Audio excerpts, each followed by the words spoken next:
So how did you make the transition into sessions? Because it's not something where you can't just decide, okay, I'm a road guy, and I'm all of a sudden, I'm gonna have a bunch of accounts that are gonna be calling me. So how did you make the transition? Well, you know, a couple years, you know, before I got like the Josh gig, you know, the goal was just like to just have a gig, you know. And then I got Josh's gig, and I was pretty wrapped up in that for the first couple years. And about my you know, third year there was when I kind of started going like, okay, I kind of feel like I have a lid on this thing. Like I feel like I've got job security, you know. I should start playing some other music with some other people, you know. And that may sound funny to some people, but when I first got hired with Josh, I mean, I probably didn't play another gig for anybody other than maybe a random songwriter night with somebody for those first couple years, because I was so, well, one, Josh was super busy. He was hitting a peak in his career, and he was super busy. And I was just so concerned with doing a good job there that the thought of like being home and like having other things to tend to or learning other people's music just kind of was beyond my, you know, 22-year-old brain at the time. So, but I got to a point, I was like, man, maybe I should start doing some other stuff, you know. And I remember talking to my parents, and they were like, well, you know, if you wanted to do, if studio work interested you, like, you know, like your dad does, and they were like, you know, you could probably end up doing that at some point, but, you know, it's a different thing. It's a different skill set, you know. It's not that those guys are better, it's just a different muscle, you know. And so at that point, I just kind of, that was when I first started, I guess you'd say, like, networking. I kind of started to just go around to shows in town, songwriter nights, try to meet other people, and I slowly started playing gigs around town. And I was young, and so, you know, I was getting a lot of calls suddenly to go do like these showcases, you know, for, and you know, if anyone's not, you know, familiar in Nashville, you know, one of the things we used to do a long time ago was like, you know, if an artist was trying to get a record deal, they would they'd book a room out, and at 5:30, everyone from the labels got invited, and they come over and watched the showcase, and then they decided, you get a record deal. But most of the time they said, no, we don't get it, we pass. And so I started doing those, and through those, again, I can trace it all back to one thing. I had played a showcase for a girl named Megan James that wrote for Warner Brothers and was getting pitched to Warner Brothers label as an artist. I did a showcase, and the band at the time, so it was myself, Charlie Worsham was the acoustic guitar player who now has a record deal and, you know, is kind of famous in his own right. And the rhythm section was a guy named Steve Sinatra on drums and a guy named Matt, and I'm totally blanking on his last name, but they're the rhythm section for Hunter Hayes now, have been for the last 5 years, and Matt Utterbeck.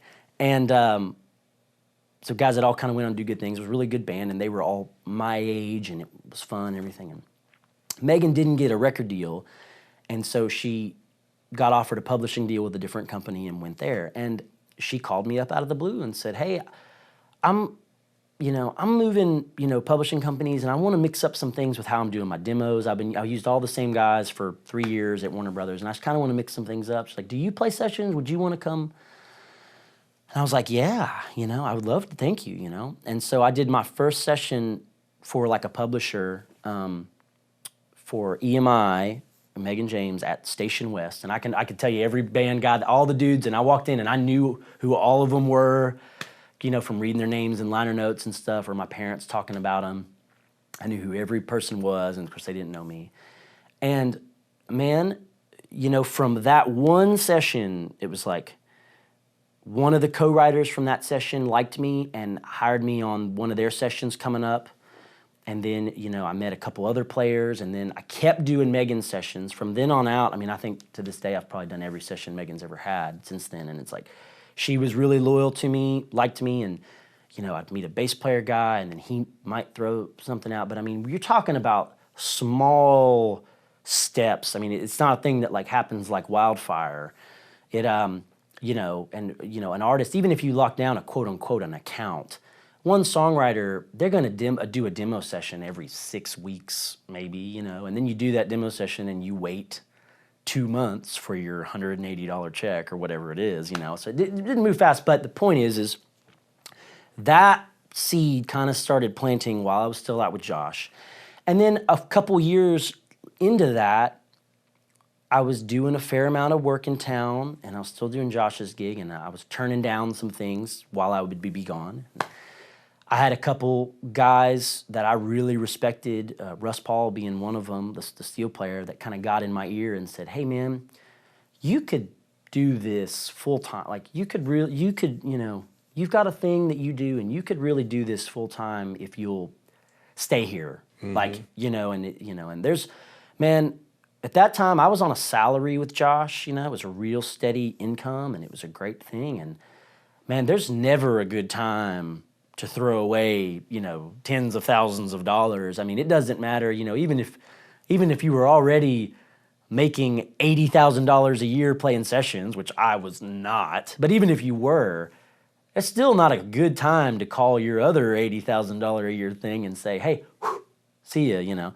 So it was scary, but I had enough guys that said like I could, you know, could do it if I tried. And so I did. I gave Josh my notice and helped find him a replacement. I gave him a really long notice. I wanted to make sure that transition was great because he was always good to me.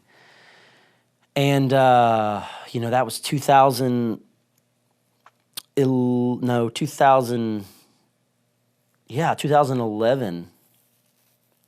I when I quit that gig, or 2010 maybe.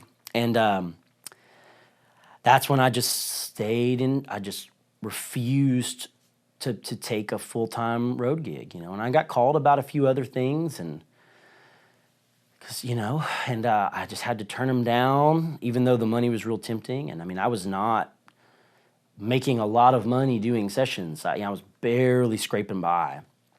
But I had so many guys just tell me, like, "Man, give it a year and a half. Like, you know, if you're still, you know, just dying by then, well, like, then maybe we'll rethink some things. But, like, gotta hang in here." You know, they're like, 3 months isn't going to do it. 6 months isn't going to do it. You know, you have to be around. You have to be there to take the last minute calls. Because when you're the new guy, so much of your work is like 2 days from now, and they go, "Hey," you know, I remember for me, you know, it's, "Hey, Tom Bukovac just bailed, like, for our demo session. Can we do this?" You know, and or, you know, "Rob McNally had a record come up. Can we?" And you know, and I would, you know, go do it. Sometimes it was the day before, you know, and those, being able to answer those calls as opposed to being like, "Sorry, I'm in Iowa," you know, right, were in hindsight, were the things that got me in some of the doors that would ultimately, you know, lead me to, you know, really having a true full-time gig at it and doing well for myself with it and everything. But yeah, man, the first year and a half, I mean, I was doing sessions, but it was really not enough to like live off of. And as we talked about, the way that the things are structured, they come so sporadically. So the other thing, while I was refusing to take a full-time road gig, that first year and a half, man, I subbed. I must have gone out and done sub stints with acts 10 times. You know, it's like, "Hey, the band Perry needs a guitar player to fill in because their guy's getting married this weekend." So I'd go out with the band. I'd learn their whole set. Kind of we talked about with Josh. Like, I would just absorb it, learn it in and out, and go out and do 3 nights with the band Perry, filling in for their guy. And Sarah Evans needs a guy for, you know, a month or whatever. You know, guitar player's having a baby. It's like, okay, and I would go do that. But I was always, you know, I never would commit to being the full-time thing where that had to be my priority, you know. So that way, if sessions came up or something, I could still try to jump on them. But a lot of those sub gigs, man, helped keep the lights on for me in that first year. And, you know, that and just every songwriter, every show at the basement, local club gig, every you know, $75 thing I could do, I did in that, you know, that period of time. And slowly the session thing just kept, it's like root spreading, you know, it just kind of kept getting more and more and more and more and more until all of a sudden you look up one day and you go, man, I did a session every day last month, or at least one. And then it's like, wow, man, I have like, my week this week is like all like I'm doing like 2 sessions a day this week, you know, and it kind of just sneaks up on you in that way, you know. But I really can trace it all back to one session. I mean, that Megan James session at Station West was, you know, like I said, I remember I still work with that engineer. I still work with every player that was on that session to this day, you know, and you know, call them for work, and they've all called me for work, and a lot of the writers on that first session even too that I still know and remember and have relationships with. Slowly but surely, it definitely does not happen quick.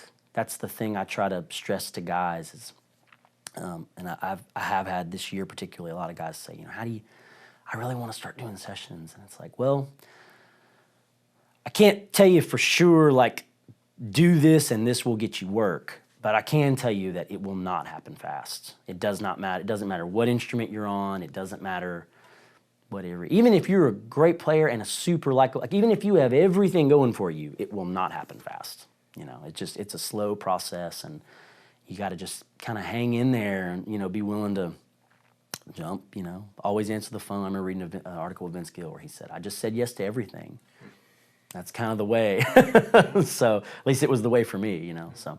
So in the studio, I'm sure you've gotten to play with a lot of heroes of yours and people that you had, you know, again, like you said earlier, you would, you know, looked at the liner notes and all of a sudden you were getting to play with some of these guys. Who are some of your, you know, maybe some favorite stories or recollections of heroes that you've gotten to play with? Man, gosh, there's a lot. You know, I equate what I do every day to like, you know, it's like a sports analogy. It's like, imagine you grew up a Yankees fan your whole life. And then one day you get drafted to go play for the Yankees, but then all the same dudes that you grew up watching were still on the team. You know, that's honestly how I feel many days. Guys like JT Cornfloss, Brent Mason, I mean, those guys, I remember reading album covers and just thinking, like, I know it sounds stupid, but like, wonder what JT looks like. You know, stuff. I mean, this was, you know, before the internet when you could Google a picture of somebody. Right. You know, that kind of stuff. And weird that, you know, just I'm like, man, I wonder what kind of gear they use. I wonder what guitar they play, or wonder what they did for this. And you know, Brent was always pretty accessible. You know, you could go see Brent play with the players, and you know, he was doing things and releasing solo albums, and there were, you know, VHS tapes and stuff. But and definitely the first time I worked with Brent Mason, that was absolutely a bucket list thing, and you know, totally. But I definitely remember playing with JT. He was just such a hero and such an influence on my playing. I mean, I joke about it with him to this day, you know, and just say like, man, you ever hear me play and think like, man, that's my lick? You know, because I just, you know, just such a fan, such a student.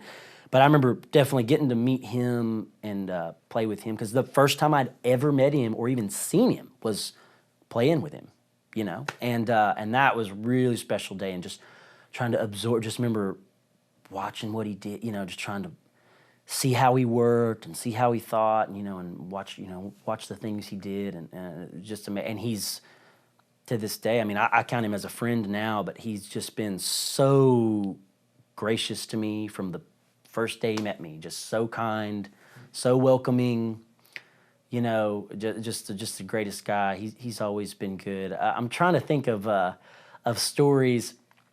I would imagine it'd be intimidating, you know, like especially with Brent Mason, especially if you were asked to pick up a Telecaster or something with Brent Mason. Oh man, yeah. Well, I just wouldn't. I mean, there's a, you know, and that is something I do to this day. Not to get off topic, but guys that I work with that I have been such a student of their guitar playing, there are certain things that I know it's like there's no point in me trying to. JT's the same way. I never would play a Telecaster if I'm on a session with JT. it's just pointless. It's So what would you do if he's playing a telly? What would you do to complement what he was doing? well, depending on the part or something, I might if it's a, rockin' thing, I might play a Les Paul or something with humbuckers, or I might play a baritone track, or I might play a 12. I might do something that's a little more color if he's doing kind of a lot of the heavy lifting with the telly sound or whatever, It's like, and it's the same with Brent, and that's not to call them one-trick ponies at all, because they are certainly capable of doing other things, but just to me, in my mind, it's like, well, if I play telly, it's just going to be me trying to sound like JT. So just let JT do that, and I'll do this. And yeah, they're both, all the guys are so capable. But it's the same way with dudes that are, I am a huge fan of Rob McNally's guitar playing, and he's played on so many great records. And I just adore his slide playing. And, I like playing slide. I enjoy it. And, but if he's around, I'm like, hey, Rob, you should play slide. I'll say, you should play slide on this, because I think it's so great. I'm not gonna play slide in front of Rob.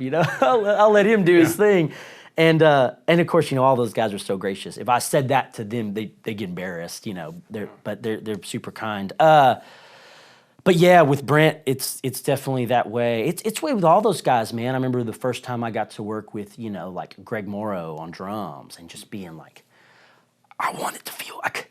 I want Greg Morrow to think I have good pocket, and all any of those guys, or when you work with Brian Sutton playing acoustic, bluegrass guitar player of the year, however many years, it's like you want Brian to think you want those guys to respect you, to think you're worthy of being there, But I will say there's a couple good stories. One. And unfortunately, they're both kind of hard knock stories. But, not everybody's patient with you when you're the new guy. To them, it's just another day at the office. And if you're slowing up the session, and, or if you're sticking out, or even if they think you have too many opinions, you can get vibed out pretty hard. And I had a session one time, and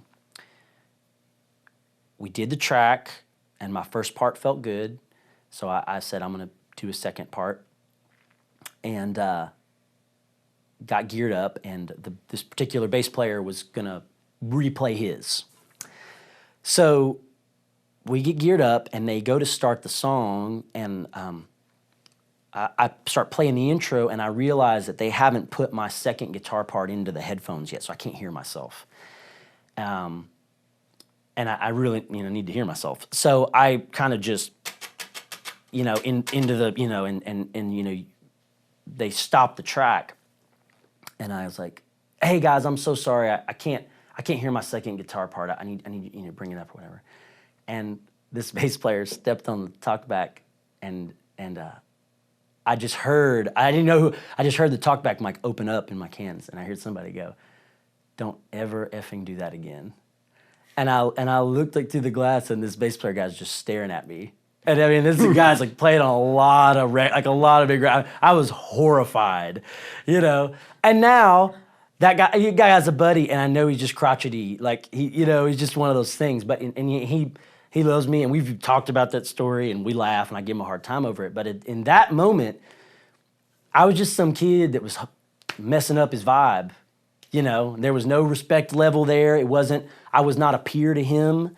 It wasn't like a buddy saying, "Hey, sorry, can we hold up for a second?" It was just some kid messing up his mojo, and he was not having it, And so, I had, for every hero I met, that was really great to me, there's a handful that was not so great to me, But, you go, you learn, and you go, "Oh, okay, I know how to handle that guy now," or I won't. Because then it gets back to the politics of things, and in the kind of sandbox politics where you really have to be careful. It's not just about playing, but it's also about the vibe and interacting with other people, Totally. and knowing how to interact with each player and kind of what their thing is. Absolutely, man. Reading a room is so much of it, man. Knowing, as silly as it may sound, it's like there can't be too many alpha males on a session. I know that sounds funny to say, but it really is true. Every player on the floor can't have an opinion on every single thing. or you'll never get anything recorded. You know, you won't. Sometimes you just have to do what you're paid to do. Mm-hmm. You get out of the way, you know, particularly if you're not the session leader. I mean, you know, you have to just, you know, I lead a lot of sessions now. I get asked to do that a lot. But if I'm not the leader, I try to hang back. And I mean, I will happily give my opinion if it's asked of me directly, but I'm not going to sit there and just throw out idea after idea the whole time. And you can go down so many rabbit holes with that kind of stuff. And it's ultimately not my gig. It's the session leader's job to kind of help steer the ship, you know. Because you've already got the producer, and you've already got the session leader, and yeah, and possibly, you know, songwriter, artist, sometimes engineers have opinions, you know. sometimes other label people. Oh, man, yeah, on any given session, there can be 5 people in the room that I have no idea who any of them are, and they all keep saying stuff to us on the talk back, you know. It's like, you're not the writer, you're not the artist, who are you? But they keep, you know, having ideas, you know. What do you think about adding a little 5K there on Oh, yeah, I wish it was that direct. Okay. It's usually like, the choruses aren't big. Yeah. I know they're not yet, because it's only one part. You give it some time, we'll do, you know. We'll do some more overdubs. It's going to get there, just trust us. In part 3, Derek will show us some of his favorite gear and how he dials in his tones. That's a pedal for sure that has multi-uses. You know, that's on every one of my boards that I, you know, have.